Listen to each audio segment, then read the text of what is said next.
Welcome to our video on Raloxifene, where we will be discussing the mode and site of action, routes of exposure administration, and of course, ADME. Our first topic will be pharmacokinetics, absorption. So Raloxifene is administered orally, 60 to 150 milligrams per day.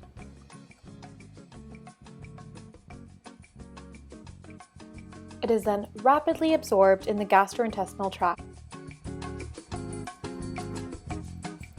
In this concentration time graph, the absolute bioavailability is 2% and ranges from 1.3 to 2.7%.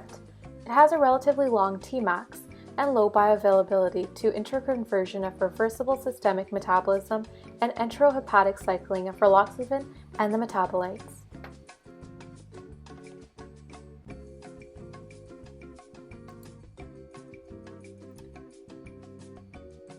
And there is an increased absorption by the administration of a high-fat meal. Now we're on distribution. Raloxifene is extensively distributed after oral administration. The volume of distribution is 2,348 liters per kilogram for a dose of 30 to 150 milligrams. This means that most of the drug is distributed to the organ tissue.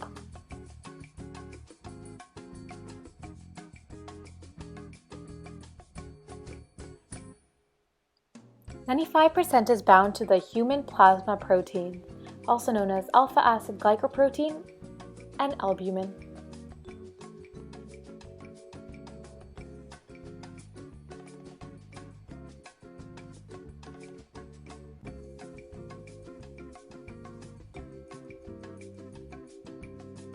However, it does not bind to the sex hormone binding globulin.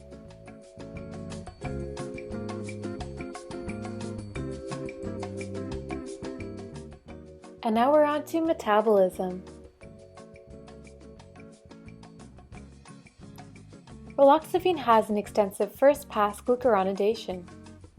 You can say the liver is a champion. And here I'm drawing the structure of the raloxifene 4' glucuronide, which predominates in this case. Along with it, the 6,4' glucuronide and the 6' glucuronide was also detected. Raloxifene does not undergo a biotransformation by the cytochrome P450 system. And now finally, excretion. Total plasma clearance is attributed to glucuronidation. 5% is excreted from the kidney, while 90% or more is excreted through feces within 5 days. The plasma elimination half-life is 27.7 hours, and the oral clearance is 44.1 liters per hour, and it ranges from 40 to 60 liters per hour. 5% is excreted in the urine as glucuronide conjugates, and less than 0.2% is excreted as unchanged drug. Moving on to pharmacodynamics. So we'll be talking about osteoporosis and the mechanism first. So that's a dissolved material, the plasma protein being drawn. It's going to go through. Now I'm drawing the raloxifene, ER, and transcription factor. So transcription is initiated, and that results in an increased intracellular specific protein expression, resulting in increased bone mineral density, increased antitherogenic activity, and increased venous thromboembolism. Or, talking about breast cancer, the transcription is repressed, which results in lower endometrial tissue and decreased breast cell proliferation.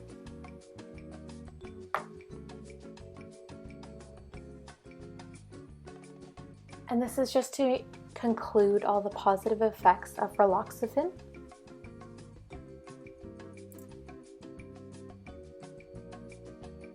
For both breast cancer and osteoporosis.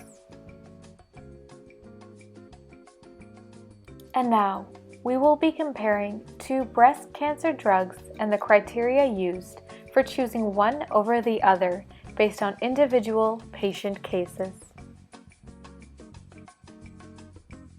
So SpongeBob will represent Raloxifene and Squidward tamoxifen.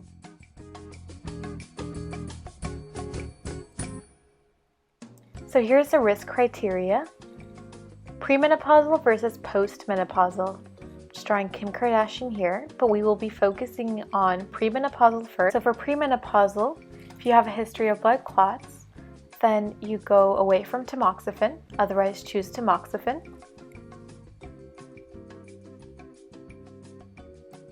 And then if you're postmenopausal,